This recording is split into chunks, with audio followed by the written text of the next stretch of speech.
Hello வணக்கம் அனைவருக்கும். இது ஊர்காவத்துறை பகுதியில் அமைந்திருக்கிற இரண்டாவது குளம் களிக்குளம். இந்த களிக்குளம் நிரம்பி இருக்குது. இதில் நிறைய குடும்பங்கள் பிரதேசவாசிகள் இருக்கிறார்கள். அவைகளும் இந்த அனர்த்தத்தினால் கொஞ்சம் பாதிக்கப்பட்டு தான் இருக்கணும். ஆனால் இப்போ வளமைக்கு கொஞ்சம் திரும்பி இருந்தாலும் ஆனால் அந்த காலநிலை இன்னும் சரியான ஒரு மாற்றத்துக்கு வராத பட்சத்தில் அப்படியே இருக்குது. இது அண்ணா விளையாட்டுக் கழகம் மைதானம்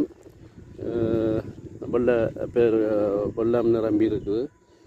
இதில் விளையாட்டு நிகழ்வுகள் எதுவுமே செய்ய முடியாத சூழ்நிலையில் இருக்குது. இது எவ்வளோ காலமாகும் என்று சொல்ல முடியாது. இதுவும் எவ்வளோ காலம் போகுது என்று சொல்ல இயலாது.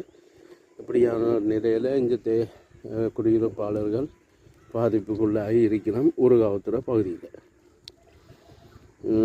நீங்கள் பார்த்து கொண்டிருக்கிற அனைவருக்கும் வணக்கம். டிலெக்ட் ராஜசேகர் சேனல் என்ற யூடியூப் இதுதான். நீங்கள் சப்ஸ்கிரைப் பண்ணுங்கள், மறக்காமல் இதை செய்துங்க, ஷேர் பண்ணுங்கள், கமெண்ட் பண்ணுங்கள்.